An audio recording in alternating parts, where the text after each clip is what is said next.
esa profe soy yo.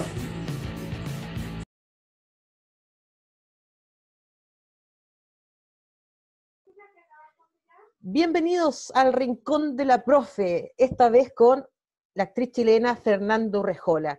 Fernanda, ¿cómo estás? Bien, ¿y tú cómo estás? Gracias por la invitación. Bien, aquí estamos. ¿Dónde estás físicamente en estos momentos? En este momento estoy en mi nueva casa ¿Ya? en Los Ángeles, California. Estoy ¿Mm? viviendo acá ahora. Ya. Me, me fui de Chile hace 4 años. Estoy todo el rato volviendo en todo caso, pero bueno, este año no, gracias a la cuarentena y al COVID. Pero, pero claro, me vine hace 4 años a probar suerte, como se dice, aunque es una frase que no me gusta tanto, pero en lo que se entiende, y a eso me vine. Sí. Quería salir de mi zona de confort y buscar nuevos horizontes y necesitaba aprender un poquito y fue en un momento de mi vida que era como, ¿lo hago ahora o no lo voy a hacer nunca? Y la verdad es que era un sueño que tuve desde chica, así es que me lancé nomás y lo hice. Fantástico, fantástico. El Rincón de la Profe es un proyecto social y pedagógico. Queremos llevarte, Fernanda, un poquitito a tu época escolar. ¿Cómo lo pasaste en el colegio? ¿Dónde estudiaste? Mira, para serte súper honesta, Todos son honestos aquí. me cargaba el colegio, me cargaba totalmente. Yo igual tuve la suerte de estar... primero fui a un colegio que yo soy la tercera de 4 hermanas, y mis 2 hermanas mayores tienen 7 años y medio y 6 años de diferencia conmigo, o 5 y medio y 7. Y, y ellas estaban en un colegio en Pedro Valdivia que se llama The Kent School, y a mí me ¿Mm? metieron a ese colegio porque estaban ellas ahí. Y no era un mal colegio para nada, de hecho, eh, aún tengo amigos de la etapa escolar y todo, pero no lo pasé bien. Yo creo que era una niña súper, súper sensible, que nunca le permitieron mucho ser tan sensible. Era también otra época, como que se hablaba poco de las emociones y de todo eso. Yo creo que yo nací actriz en ese aspecto. Era extremadamente sensible y tenía como esta máscara que muchos niños tienen de ser una niña feliz y por dentro en realidad lo estaba pasando bastante mal.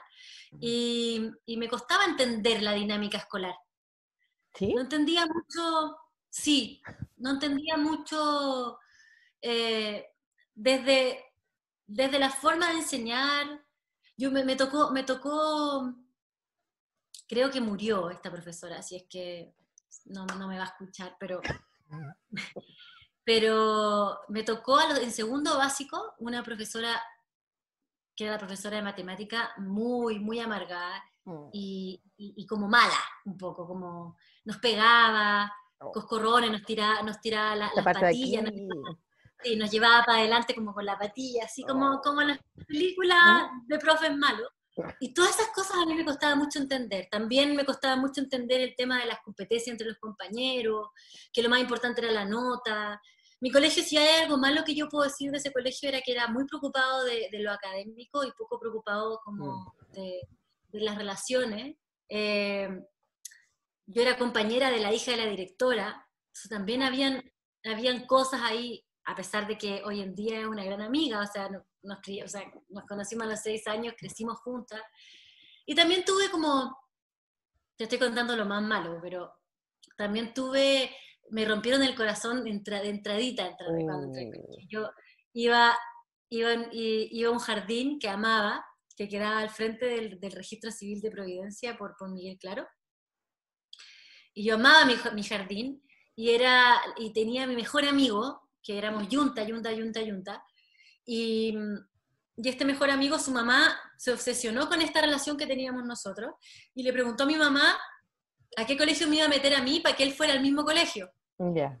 Tú sabías lo difícil que es entrar a los colegios y los procesos de admisión, y que es una locura todo Mm. eso. Estresante. Eh, ella para poder meter a su hijo al colegio, lo sacó antes de pre-kinder o de kinder, para que entrara al colegio, al Kent. Entonces estuvimos separados un año y medio, o sea, medio año, Y cuando yo entré a primero básico, él ya tenía su grupo de amigos, todos hombres. Era súper dividido en mi curso, hasta cuarto medio en realidad, fue súper loco eso, aunque teníamos amigos, la diferencia entre el club de Toby y la pequeña Lulú era súper marcada, y él como que no me reconoció como amiga. Me dio vergüenza, no quiso, y fue mi primera desilusión amorosa, amistosa. Me rompieron el corazón, entonces Partió mal. partió mal, ¿cachai? Partió pésimo. Oh. Si hubiesen efectos especiales aquí en el Rincón de la Profe, tendríamos la canción, na, na, na, así como música de...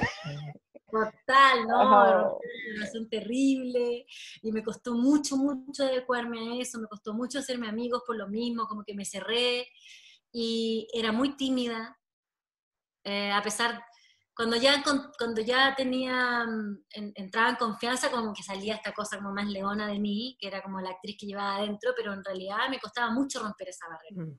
Entonces fueron años complejos, y después era deportista yo, y pasaba mucho tiempo entrenando y compitiendo y viajando. En nado Entonces, eso también, sincronizado, ¿no? O en sí, natación, ¿o no? no sincronizado, nada Sí. sincronizado. Oh, qué Y yo, difícil por eso. ejemplo, sí, es bien difícil la verdad. De Sí. hecho, está como catalogado como uno de los deportes más estresantes, porque además trabajé en apnea, ¿cachai? O sea, no puedes respirar y hay todo un tema. Pero lo heavy es que cuando ya empecé a competir, empecé a faltar mucho al colegio. Entonces ya no pertenecía ni a un lado ni al otro, estaba como... Tenía mis amigos, por supuesto, y a pesar de que era como de las niñas más resueltas, por así decirlo, aún así me incomodaba mucho el bullying, me incomodaba mucho el tema de las competencias, como te decía, de lo académico, no, eran cosas que yo no entendía tampoco la disposición de las salas, la pizarra adelante, y uno sentado como en fila, todas esas cosas como que Y el profesor me endiosado, ¿no? O sea, un profe que había que... Más claro, que un profe que cariño, susto. terror, imagínate que primero básico, mi profesora de matemática era esta señora súper amargada, y segundo básico fue mi profesora jefe, entonces desde muy Oh. chica era como el terror a los profesores, ¿cachai? Y además, mis papás trabajaban mucho, eran muy trabajólicos, y, y nunca me ayudaron a hacer una tarea. Y yo creo que también era fue una forma para mí como de llamar un poco la atención, no sé, ahora que lo pienso, seguramente fue eso, pero como le tenía tanto rechazo a esta profe también, me acuerdo que teníamos un cuaderno que era, estoy contando todos mis traumas escolares. No, está bien, está bien. Oye, aquí han pasado muchos desahogos, de repente me dicen, oh, soy lo peor, porque yo sé, tanto desorden cuando estaba en el colegio, no soy el mejor ejemplo, pero la verdad es que muchas personas están viviendo vivieron lo que tú viviste, y están viviendo a lo mejor ahora lo que tú viviste, porque no Bueno, mucho ha cambiado de repente la educación en Chile. lamentablemente, es cierto.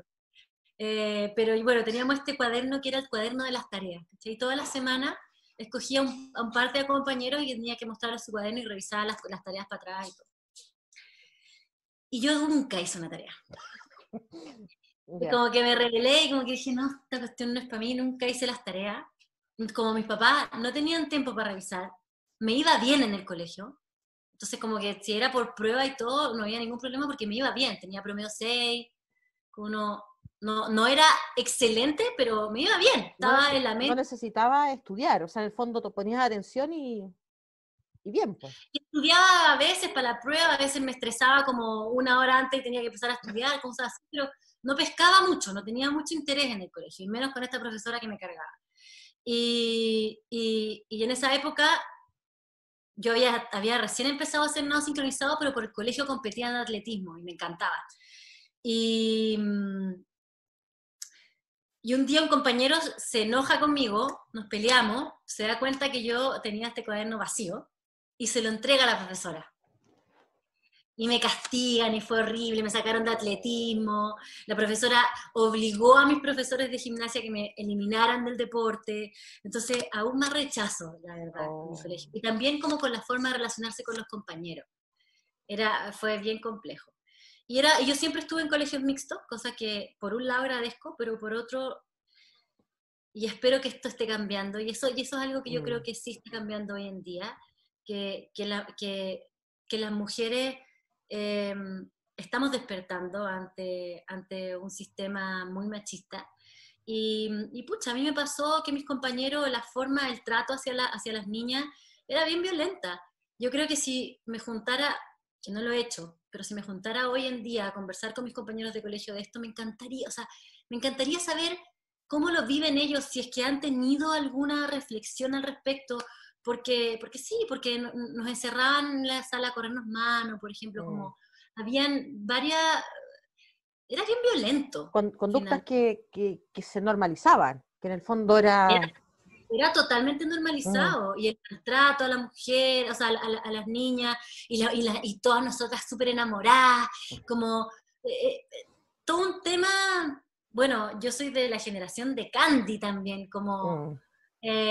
la teleserie total, como, y esta niña que se enamora de los niños malos, ¿cachai? Como, todas crecimos enamorándonos un poco del niño malo, y era como quien te quiere taporrea, Mm. era una ley. Sí. Eh, entonces, lo pasé pésimo, la verdad, me cargaba, desde muchos puntos de vista. Y después, por ser deportista, mi colegio en el que yo entraba a las 8:15 y salía a las 4 de la tarde, y cuando había alguna actividad extra programática salía a las 5:30. Entonces, tenía poco tiempo para entrenar. Y hubo un minuto, que fue como a mis 14 años, que yo dije, yo quiero ser campeona nacional, quiero competir internacionalmente, y para eso necesito más tiempo. Yo hablé con mis Mm. papás, les dije, yo tengo este propósito, mis papás me apoyaron, y me cambié a otro colegio. Ya. Era un colegio que yo salía a la 1:30, 2 de la tarde, que es el Colegio Calasanz. Que Un se colegio adaptaba, gigante. se adaptó a tus habilidades, porque en el fondo eso cuesta mucho de hacer entender un profe, eh, que hay chicos con distintas habilidades, que hay chicos que hay que darle permiso para que vaya a jugar a la pelota, que hay chicos que hay que darle permiso para jugar tenis, porque mm, es- ese es su mundo, esas son sus habilidades, sus capacidades, probablemente su gran futuro. Y hay profes que no entienden esa parte. No, claro. Oye, y el Ken, como yo te decía, era un colegio que le importaba mucho lo académico, entonces no Mm. estaba ni aquí. Yo era campeona nacional y no les importaba nada. Nunca me gané el premio a mejor deportista, ponte tú, porque no competía Sí. por nada por el colegio. Pero sin embargo era campeona nacional, pero no, a ellos no les importaba. Y tampoco me apoyaban con Con los hacerme unos permisos, con... nada. Yo, si es que faltaba mucho, después me tenía que poner las pilas, hacer todas las pruebas, y estaba hasta aquí a veces, muchas veces de hecho. Y el Calasanz tampoco me dieron tantas facilidades, pero eran menos horas de colegio, Claro. entonces a mí me funcionaba porque podía entrenar más, y me funcionaba un poco mejor. El problema fue que era un colegio gigante, que eran 4 cursos por nivel. Yo estaba acostumbrada a un colegio súper burbuja, y lo pasé peor, porque era súper tímida. Y llegué a un colegio que era, si bien era católico, era de todo. O sea, yo me acuerdo que, cacha, me acuerdo que el primer día de clases, de partida, las leyes, como las reglas, eran que el jumper tenía que estar 4 dedos por sobre la rodilla. Y Ay, yo sí, no. tenía Sí. una mamá súper estricta, y no me llevó con el jumper que me llegaba a la rodilla. Yo con el pelo bien amarrado, súper pena, entro, y los niños de kinder habían entrado como una semana antes, y estaba toda la reja principal empapelada con puras, con puras como tarjetas diciéndole a los más grandes como no te drogues, la droga. Y yo, llegando a este colegio burbuja, de esta familia burbuja, Mm. del deporte, de todo, leo que habían alumnos drogadictos. Y me dio terror. Sí, como que fue como, ¡ah! Oh. ¿Qué es esto? ¿A dónde me metí? Y por supuesto que llego y veo, y todas las compañeras con el jumper súper corto, todas súper minas y relajadas, y yo sintiéndome como la monja sacada del convento recién, como muerta a plancha. Quiero, Y quiero que cuando mi mamá vea esta entrevista que la va a ver después, por favor entienda, a mí me hizo un jumper que, bueno, ya modista, me hizo un jumper que duró de octavo a cuarto medio. A cuarto medio. Bueno, yo fui al colegio de monjitas, así es que en María Auxiliadora. Pero te entiendo perfectamente, y todas las compañeras con jumper más corto. Listo. No. Sí, No, el te mío entiendo. te veo y te siento que mi era cosa recta, larga, horrible, y todas las demás super minas.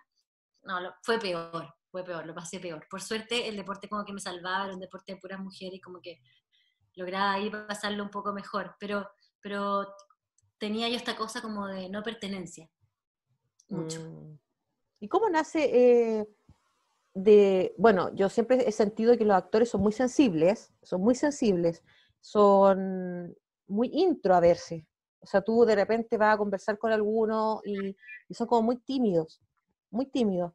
¿Cómo nace esta Fernanda actriz? ¿Cómo te decía estudiar teatro?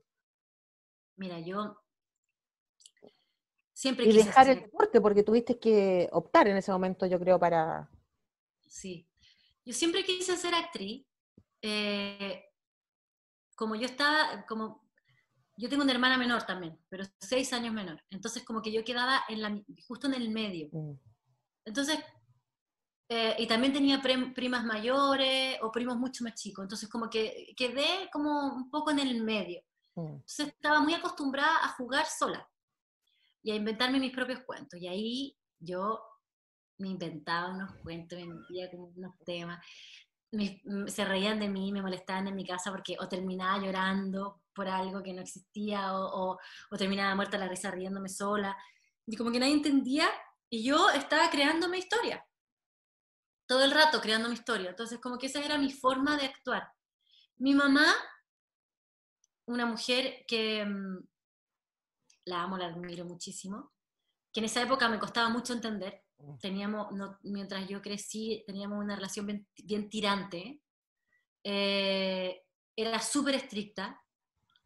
Es muy hermosa mi mamá, es bella, pero tenía como mucho rechazo a esto de ser bella nomás, ¿cachai? Como terminó muy chica el colegio, terminó como a los 15 cuarto medio, o cuarto de humanidad, ella, Mm. tercero de humanidad, no recuerdo cómo era, pero terminó muy chica el colegio, entonces cuando ella tenía 18, 19, ya tenía su carrera hecha y empezó a hacer clases en la universidad.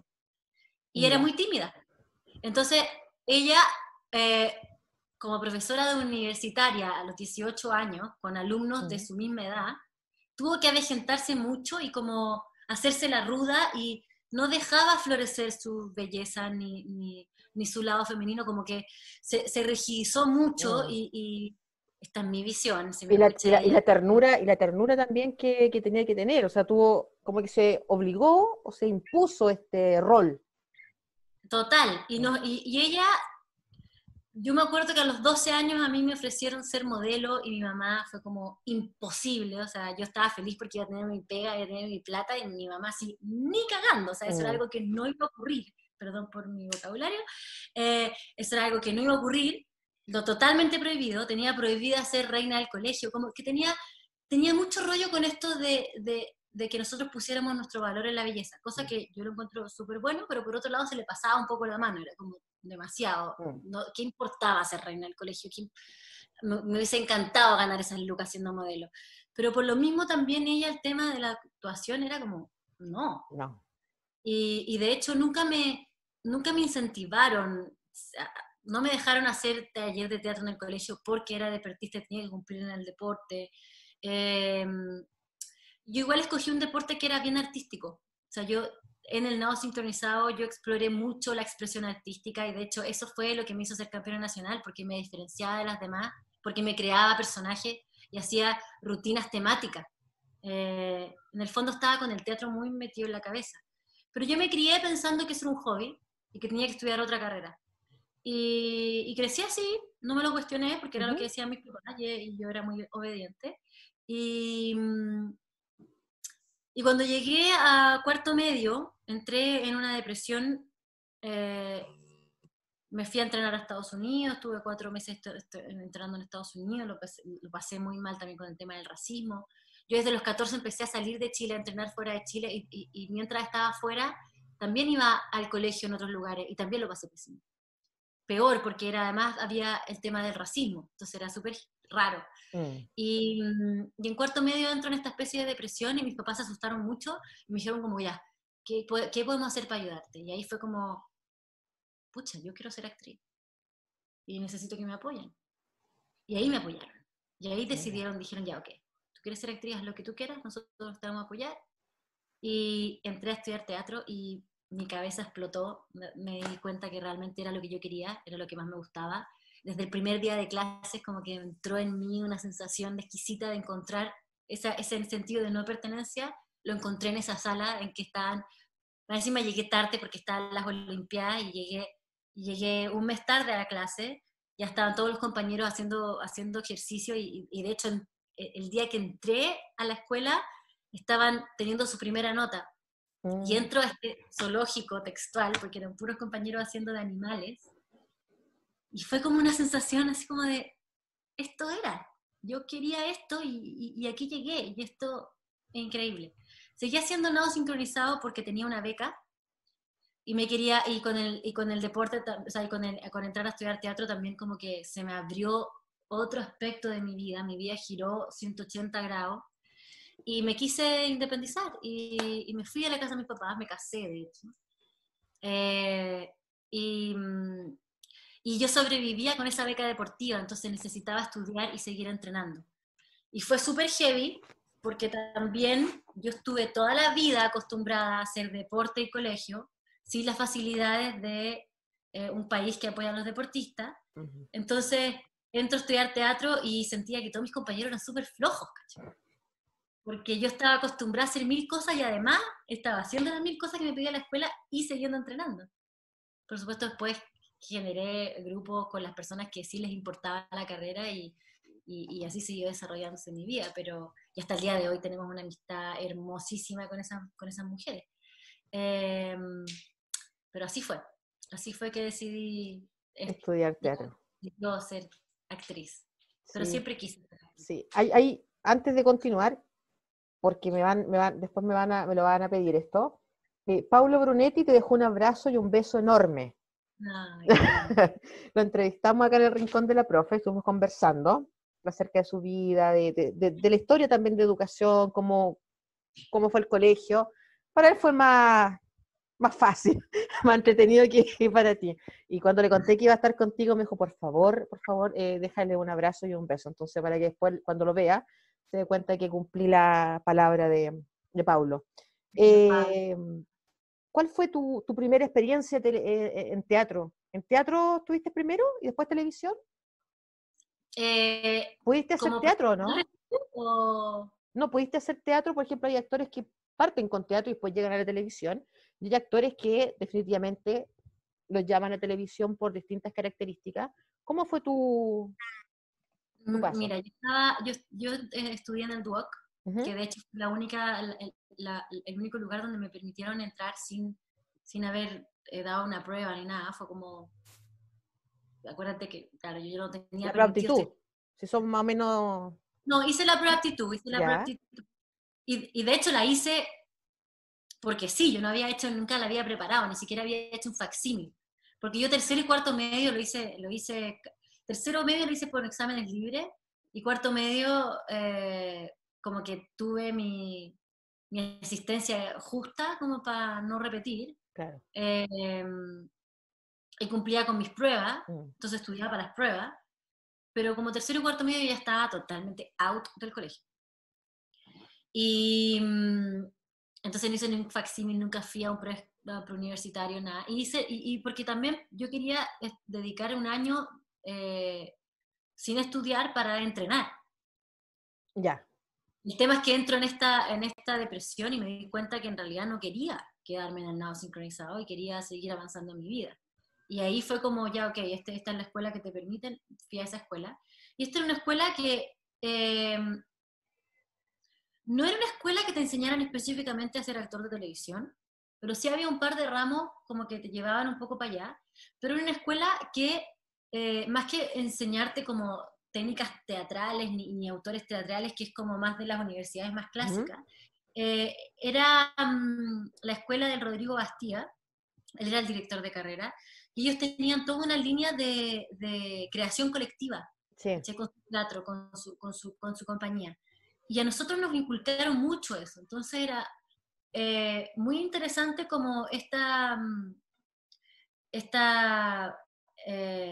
manera de formarse en lo colectivo, ¿cachai? Como que te enseñaban a que armaras tu grupo y salieras como un actor con compañía teatral. Entonces nosotros, con mis amigas, que hasta el día de hoy somos muy amigas y de hecho estamos trabajando ahora en un proyecto juntas, generamos como esta coalición increbrantable y desde antes de terminar la escuela estábamos haciendo hartas creaciones colectivas. Pero yo a los 19 hice mi primer casting y quedé para una película. Hice la película estando estudiando. Y después de esa película me llamaron para hacer casting para 16, 17. Y ahí yo estaba haciendo mi proyecto de título. Todavía no terminaba la escuela. Y porque tengo muy buenas amigas y colegas, me dieron la posibilidad de ser flexibles con los horarios de ensayo y permitirme entrar a trabajar en la tele mientras estábamos haciendo el proyecto de título, que para ellas fue súper difícil y una lata. Para mí fue increíble porque podía hacer las dos cosas, pero reconozco que fueron muy generosas en darme ese espacio porque era complicado, teníamos que ensayar en horarios súper tarde. Y 16 para mí, que fue mi primer proyecto, era trabajar de 8 a 7 de la tarde, 6 de la tarde, 6 y media, todos los días, incluyendo los sábados. Y las consecuencias de la vida, Fernanda, te fuiste a hacer teleseries de colegio, con uniforme, fueron tus primeras de vuelta al colegio. De vuelta al colegio. Heavy. No, pero por suerte mi personaje lo pasaba un poco mejor. Era más cool, más resuelta. Sí, Tenía harto increíble. amigas, esa cosa como media psicóloga, como psicóloga de sus amigas que tenía. Claro. Yo lo tenía bastante también. Como que usaba mucho ese rol dentro de mi amiga. Sí, tus papeles son bien fuertes, muchos papeles, pero también muy, muy el estilo de la comedia. Y eso yo creo que tiene que ver con la escuela que tú dices de Rodrigo Bastías, porque obviamente ellos son excelentes comediantes, tienen un sentido del humor muy particular y muy, muy entretenido. ¿Cómo llega ya a... ¿Cuál crees tú que es el rol que te catapulta como una actriz en Chile? Yo tengo ahí mis Mujeres de Lujo, hoy que la sufrimos, con Esmeralda, por Dios, Dios mío, qué increíble. ¿Cuál crees tú que era?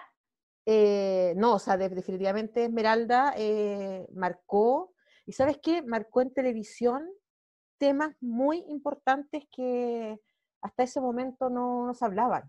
Entonces marcó, aparte de la parte actoral, temáticas importantes, el tema de droga, el tema de la prostitución, el tema de la homosexualidad, el tema del comercio en sí, o sea, fuerte. Muchos temas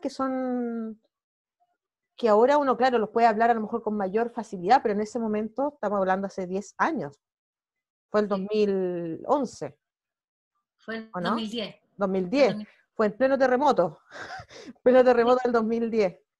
Sí. Fue súper heavy. Y bueno, fue mi primer protagónico también. Sí. ¿Qué sentiste? Mira, es súper complejo igual todo. Yo llevaba 7 años en TVN, que fue mi cuna, en el fondo, ahí donde me formé, profesionalmente hablando. Yo tengo una cosa como que de desarrollar mucha familia en las pegas, como que para mí... Los lazos. Y me he dado cuenta que con el tiempo, digamos, cada vez me doy más cuenta que para mí lo más importante es la conexión humana. De hecho, desde ahí también viene como mis ganas de ser actriz. Tiene que ver también como con una búsqueda de empatía, como... No me estoy tirando flores como de ser esta santa, porque no tampoco es así, pero sí viene desde ahí que a mí me gusta. O sea, me fascina, no por las luces ni por los aplausos solo, sino que porque realmente me interesa mucho ponerme en el zapato del otro.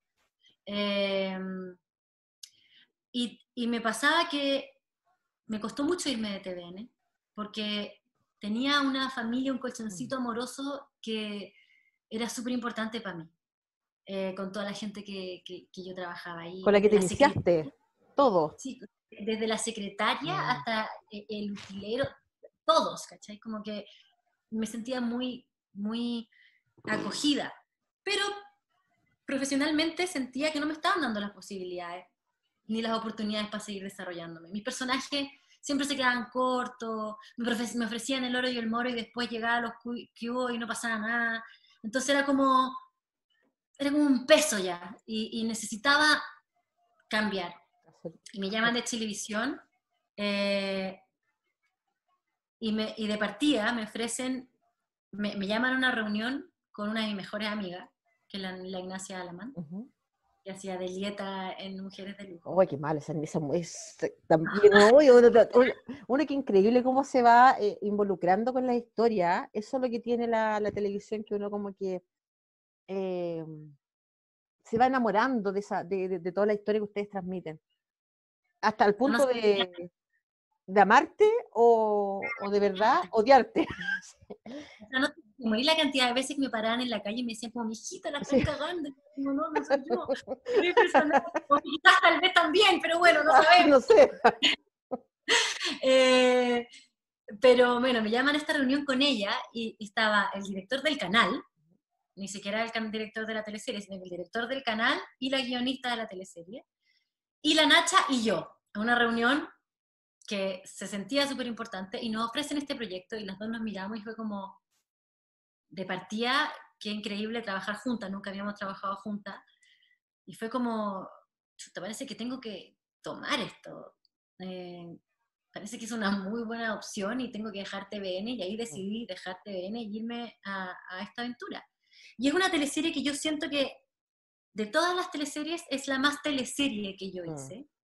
Literalmente te tiraste a la piscina al cambio, ¿ah? Sí, me tiré a la piscina del cambio y también era como pensando en el formato, era Ujú. de verdad la teleserie más teleserie, era súper melodramática, pero Sí. estaba muy bien escrita, estaba muy bien hechos los personajes, eh, era muy, muy rica como teleserie. Claro, ahora si lo pensamos ahora con la visión, con el contexto que tenemos hoy en Mm. día, es una teleserie súper misógina. Sí. Y es bien heavy, como tú decís, trataba temas súper importantes y que era algo nuevo en la televisión y súper interesante como de ver, pero si lo pasamos por el prisma de hoy, chuta, dejaba mucho que desear también. También se normalizaban muchas cosas. Mi personaje era un personaje con una historia terrible, Terrible, sí. o sea, terrible, terrible, terrible, que la vendían de trata de blancas, o sea, Mm. a los 18 años le disparan, cree que pierde a su hijo, la La venden de trata venden. de blanca y resulta que termina bloqueando toda su vida para entregarse a esta vida de mujer, Mm. de prostituta de lujo con placer. Claro. Claro, eso hasta el primer capítulo que le dicen que vuelve a su hijo y tiene que Claro. volver a enfrentarse a su trauma. Mm. Pero cáchate la psique humana, cómo funciona, que de un trauma es capaz de cerrarlo y eh, encandilarse con el mundo del lujo y la plata y las cosas y seguir su camino con Sí. esta nueva vida. Entonces, súper complejo el personaje. Y a mí eso me encantó, porque me han dicho, ¿caché? Como, y empezar a investigar, y entrevistas por aquí, y cosas por allá, y conversar con psiquiatras, y como, Mm. fue súper, súper interesante y lo pasé muy bien. Fue súper intenso también, fue un Sí. periodo Yo muy vi esa intenso. teleserie el 2010, eh, cuando salió. Nos tenía pegada ahí en la televisión, y la vi ahora, 10 años después. Y tienes toda la razón, que uno dice, oye, y creo como que hace así como, no, o sea, como fuerte, porque claro, tú vas viendo que el país está cambiando también, los temas están cambiando. En ese momento, claro, fueron temas fuertes, pero ahora ya como que resultaba chocante. Sí, pues. 10 años después, que uno, porque la vi y dije, quiero verla de nuevo, quiero revivir esa historia y tienes razón, o sea, las mujeres objeto sexual, objeto de placer, ¿no? Abusadísimas, completamente. enamoradas de sus abusadores, y sin comentarios. Mm, ¿Sí? Como, esto ocurría, esto pasa, esta es la historia. Como, a mí me empezó a pasar también como actriz y como un ser humano, en esta búsqueda de empatizar y todo, que de repente empecé a sentir que mi trabajo era súper peligroso también, era un arma de doble filo. mm, Y hacer teleseries como que, si bien no le cierro la puerta porque me fascina actuar y para mí fue un mega entrenamiento y una gran escuela haber estado tantos años haciendo teleseries, pero llegaba un momento en que yo decía, ¿qué estoy aportando? ¿Cuál es mi aporte? ¿Dónde está como mi responsabilidad social? Porque así como tú decís que uno se involucra y sé que, o sea, pasaba mucho que de repente me paraban en la calle y me decían algo y era como, yo no quiero seguir mm, idealizando amores tortuosos, que son los que pasan en la teleserie. O sea, en todos mis personajes siempre hay un punto en que una relación amorosa, que después terminan juntos además, porque son felices hasta que la muerte los separe al final, sí. había un momento en el que mi pareja me trataba de puta, Ujú, de, de,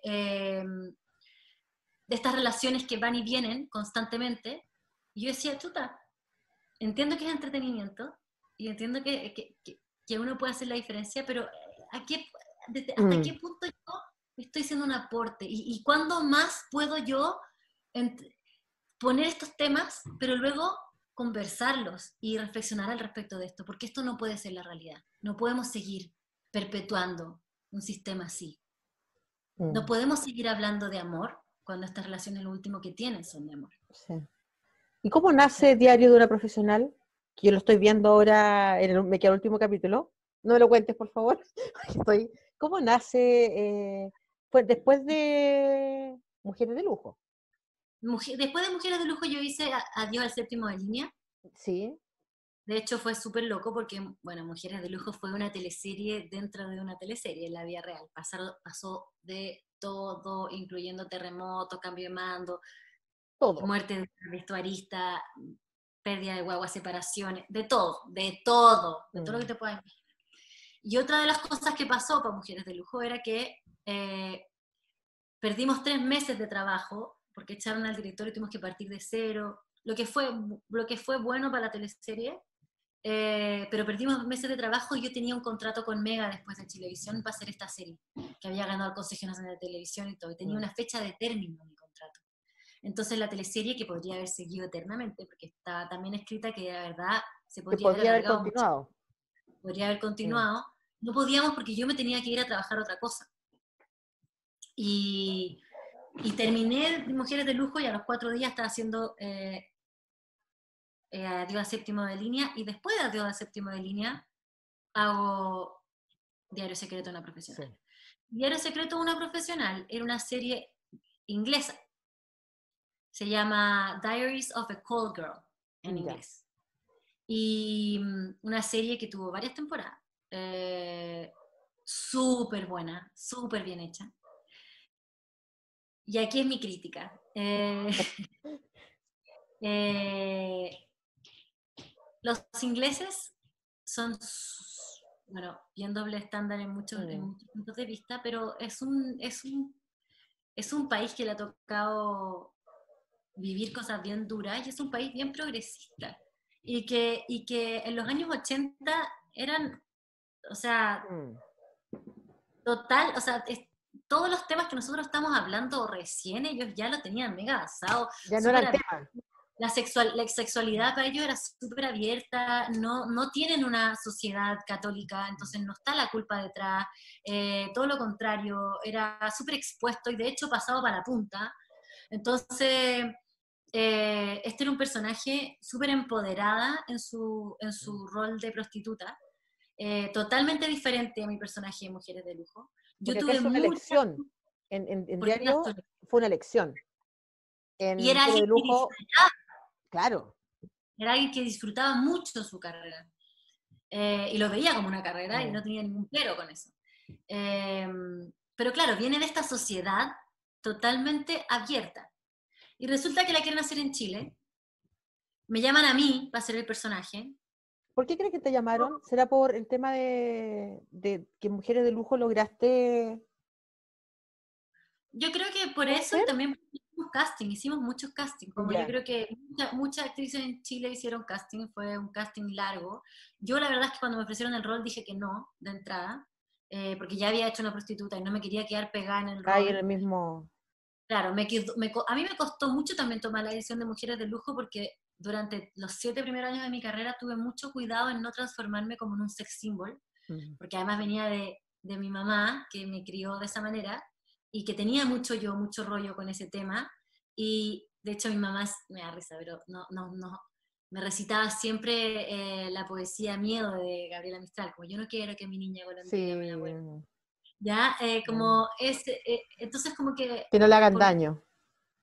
por mucho tiempo yo como que tuve mucho tema con esto de ser sexy y me daba mucho miedo. Cuando ya, claro, digo que sí a esta teleserie porque ya llevaba 7 años de carrera, dije, bueno, sí, si el día de mañana me llegan a encasillar, pucha, es porque quieren, porque yo ya he demostrado que puedo hacer otras cosas. ¿Sí?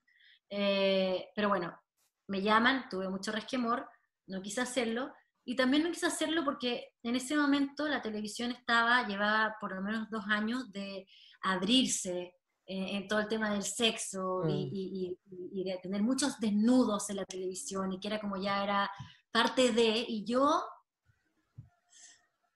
lo encontraba horrible, más que nada lo encontraba muy feo, sentía que era totalmente, de nuevo, misógino, totalmente llevado hacia un lado de la mujer objeto y nada más, y tenía miedo, la verdad. Entonces, como que esas cosas graciosas que cada vez que me puse difícil, era cuando conseguía todo lo que quería, y es muy loco eso que ocurra, pero bueno. Yo dije que no, porque no quería ser desnudo, porque no sé qué, y me terminaron ofreciendo como, Fernanda, queremos que seas tú, y si no quieres hacer de nuevo, no los hagas, vamos a tener una doble de cuerpo. Y yo le decía, pero va a ser súper difícil posteo, una lata para todo el equipo, no importa, queremos que seas tú. Y yo fue como, ya, bueno, me conquistaron, tuve un súper buen contrato y dije, ya, bueno, sí. Y me preocupé de hacerlo totalmente diferente a Esmeralda también, como buscar mucha diferencia entre ambos roles, y lo hice, pero claro, de nuevo, en una sociedad mucho más conservadora, en que no podíamos decir ni siquiera la palabra puta. Entonces era un doble estándar y una cosa que para mí era muy extraña, ¿cachai? Como, si ya deciden hacer este proyecto, ¿por qué lo censuran ahora?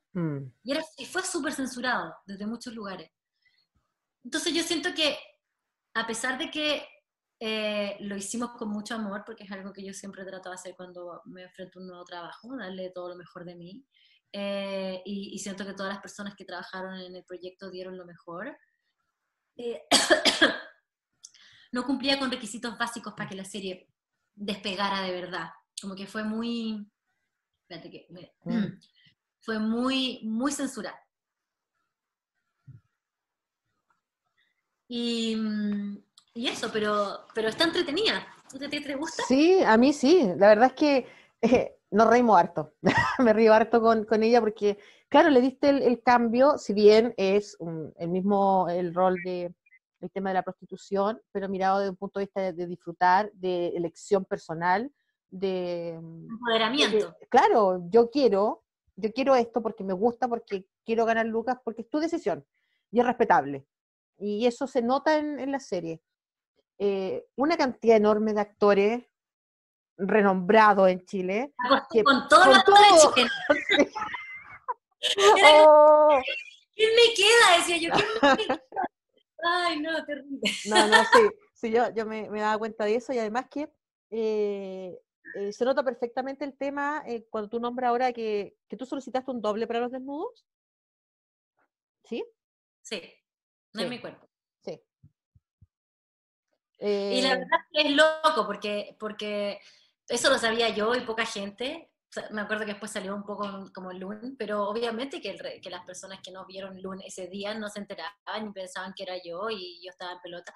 Pero era mi manera de protestar contra la cuestión. Claro. Ellos estaban haciendo la pega mucho más difícil. O sea, los días que había escenas de sexo, que eran varios a la semana, era agotador, porque tenían que hacer toda la parte conmigo hasta cierto punto y después quedarse con la otra, y era eterno, ¿cachai?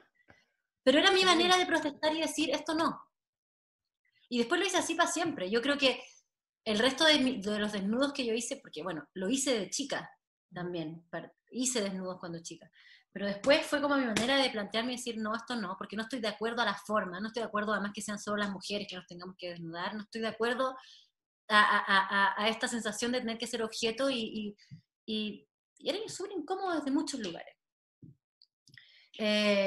Fue mi manera de protesta, y después solo hice desnudos cuando yo sentía que realmente se requería Que era parte hacerlo. de... Era que parte de...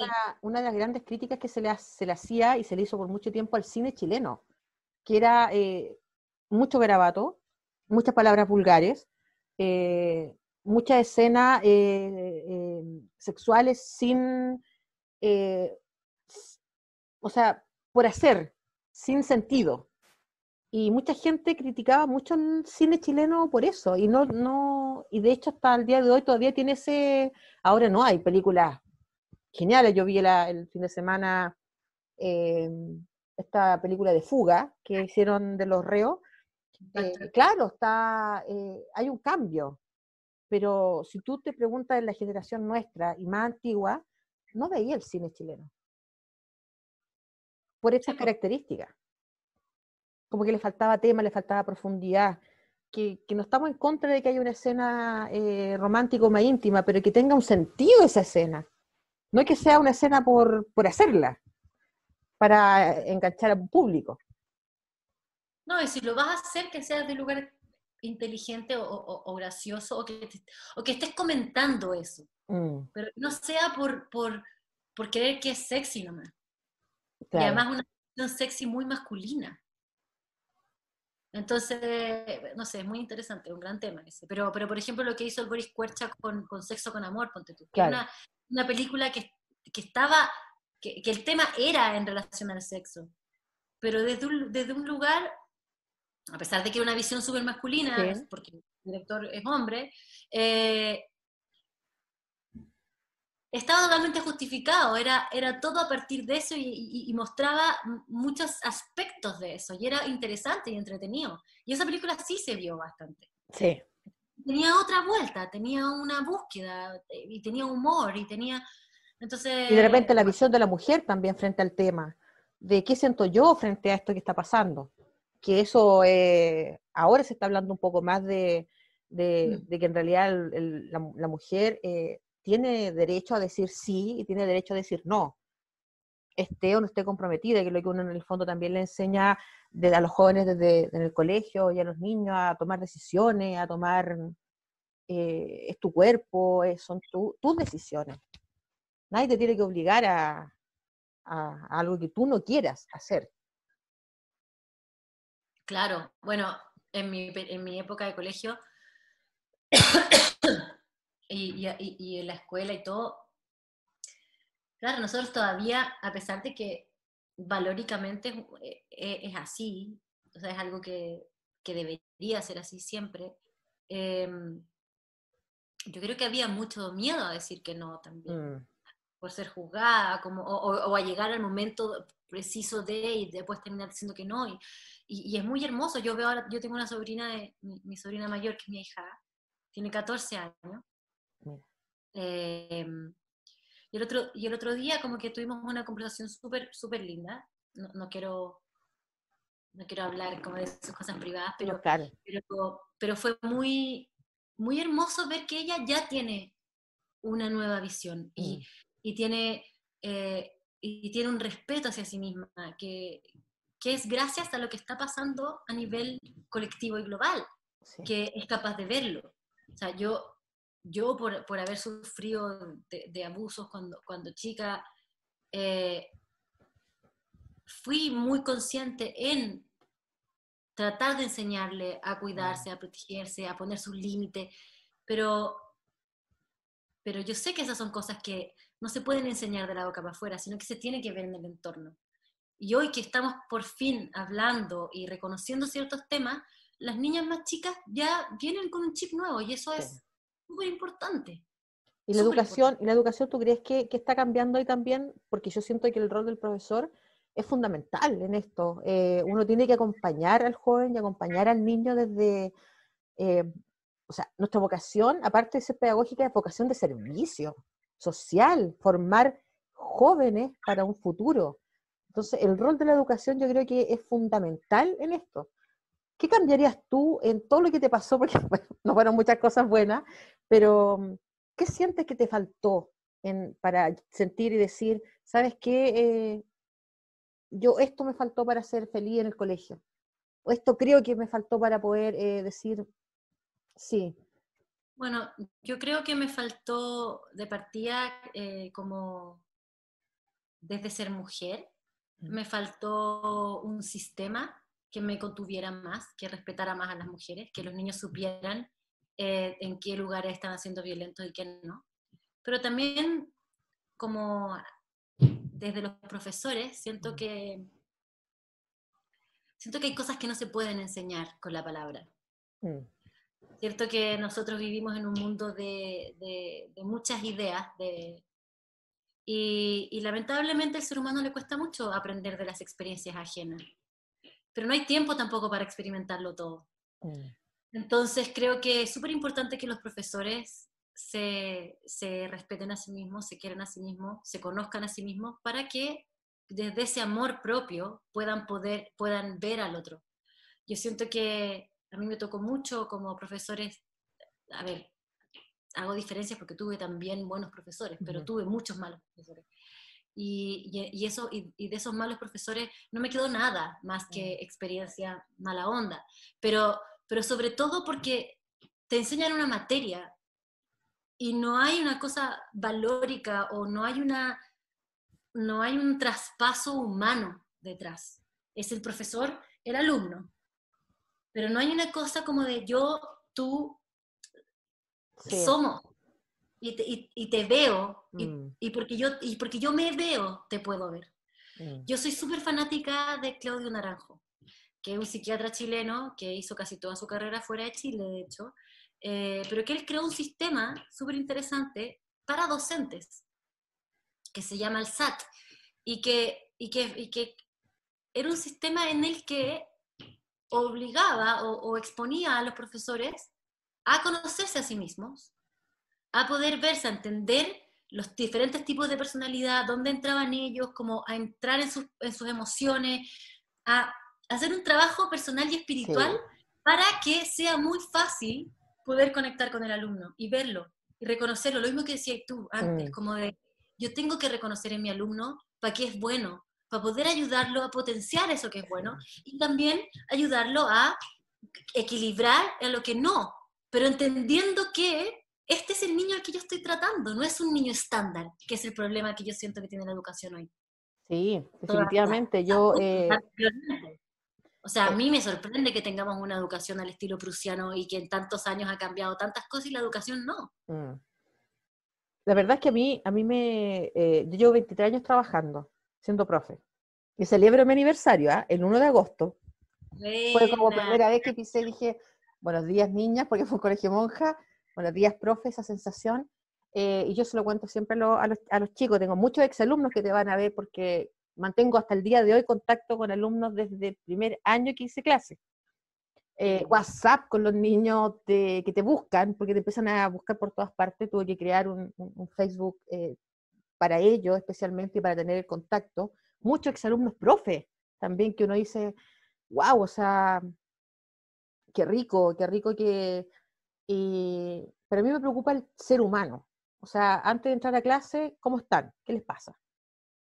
Porque yo no te puedo enseñar a ti si tú, Fernando Rejola, llegas a la clase y no estás bien emocionalmente. ¿Qué vas a aprender? Nada. Yo soy profesora de lenguaje. El lenguaje por sí, para algunos es muy fome.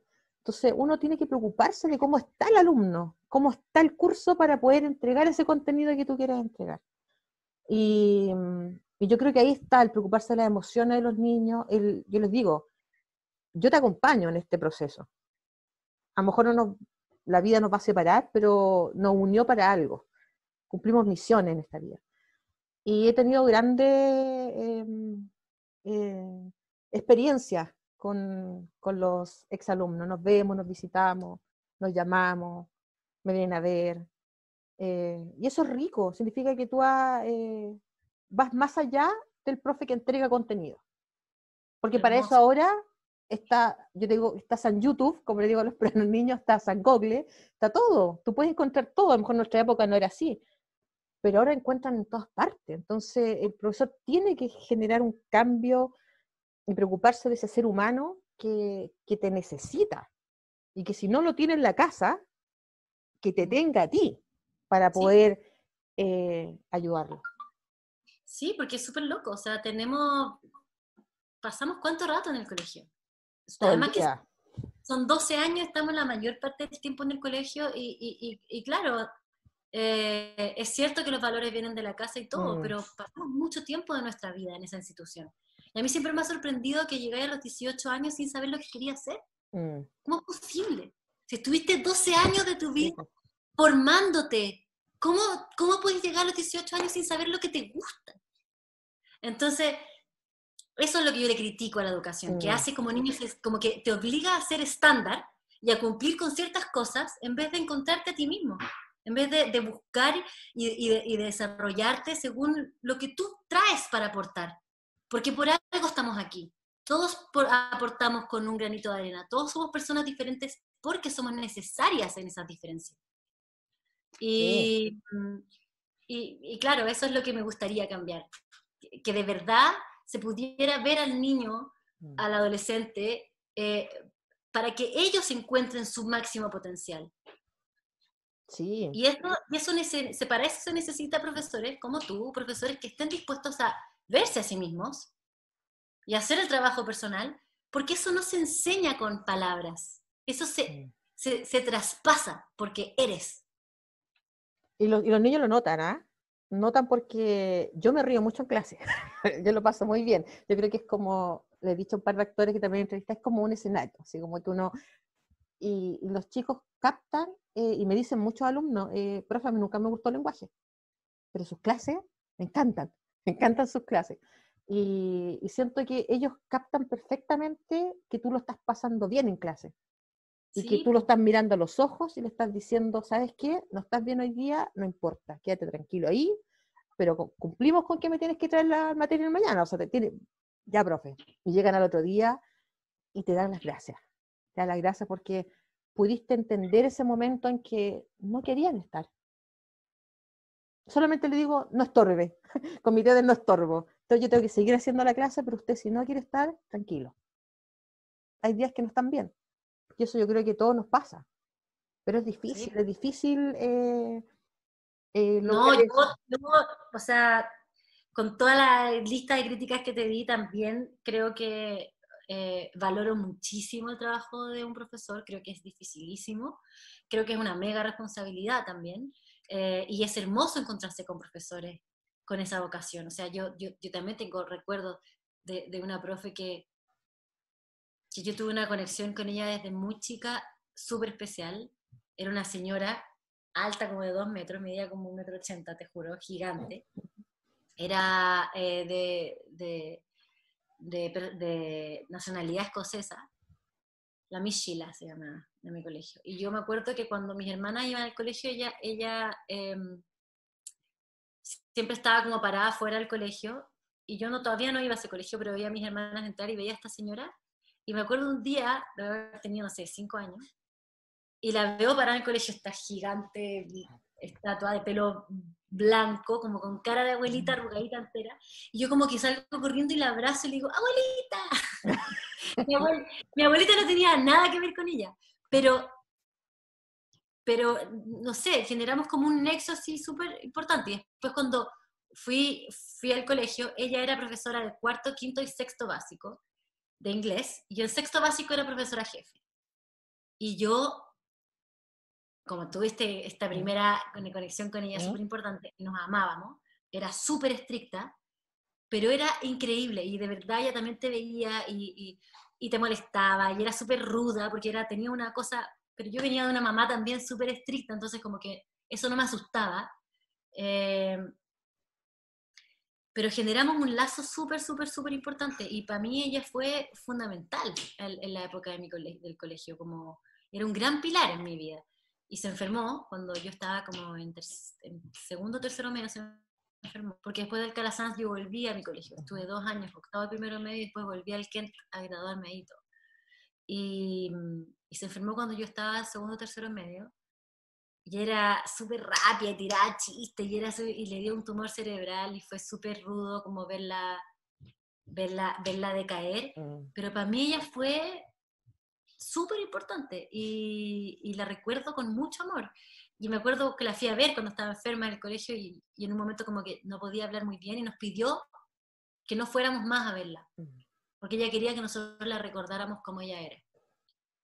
Y fue súper rudo, y heavy, que yo estaba en clase de biología, abriendo un cerebro, el día que llega un profesor y se para en la puerta, las puertas de mi colegio tenían como unas ventanitas, y me acuerdo que lo veo asomarse al rector por la ventana, y supe en mi corazón que se había muerto la Gila, la Miss, y salí de la sala corriendo, y estábamos justo abriendo un cerebro, y ella se murió de un cáncer cerebral.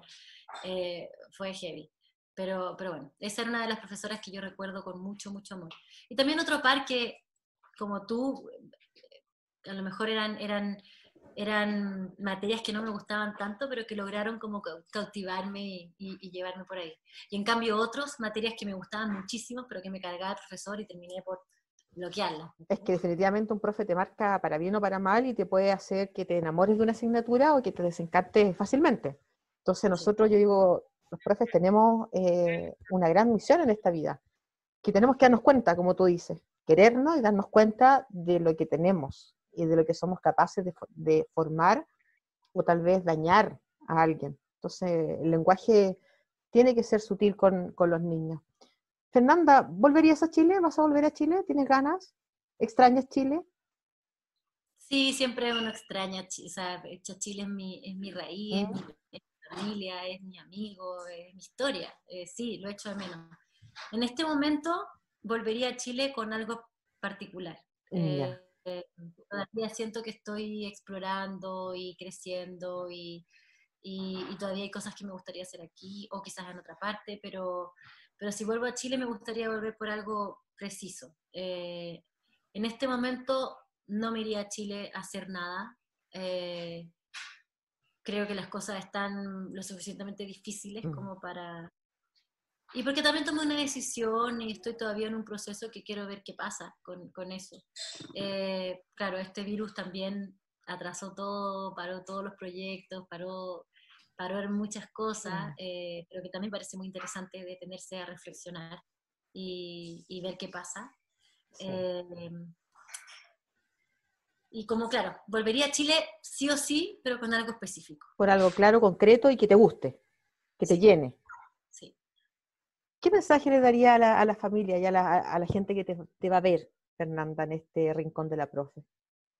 Después de Yo este creo que proceso de pandemia, lo que has vivido.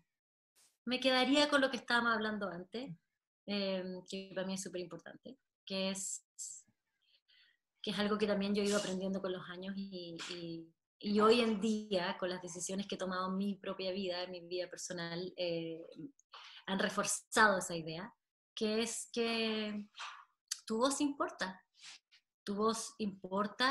quién eres importa, que seas honesto contigo mismo importa, que busques tu camino, que desarrolles tus posibilidades sin las ideas preconcebidas o lo que te enseñaron o lo que te dijeron, que sí, que no, o sea, no, que tú buscas tus propios límites. No deberían haber límites, todos los límites están en nuestras cabezas y son aprendidos además, no son tuyos. Entonces, como, claro, no tengas miedo a buscar y a equivocarte y a tener conciencia de que si te diste cuenta que habías tomado la decisión equivocada, puedes parar y tomar una nueva y va a estar todo bien. Pero buscar la felicidad ante todo, buscar estar bien. Eso diría. Qué bueno. Y qué rico que no tuviste miedo del rincón de la profe, de estar con nosotros. No, qué Después de rico, toda la experiencia que tuviste, ahora dije, uy, esto fue realmente un avance. El Rincón de la Profe te agradece, Fernanda. Nosotros nos despedimos para otro capítulo. Muchas gracias, Fernanda, por tu tiempo, eh, por tu sencillez y por tus palabras. Oh, me sale como la canción, hay una canción que dice, por tu sencillez, bueno, se me cayó el carné con esa canción. Te doy las gracias por estar con nosotros y un abrazo grande a la distancia y esperamos verte pronto en Chile con algo concreto, con algo que te llene y con algo que te haga feliz. Sí, gracias, muchas gracias y a ti también y ojalá que muchos alumnos pasen por ti y aprendan también de esa sencillez y de ese amor. Así es que gracias. Gracias. Y en el Rincón de la Profe nos vemos en otro capítulo con otro invitado. Así es que dejamos hasta aquí este espacio de conversación.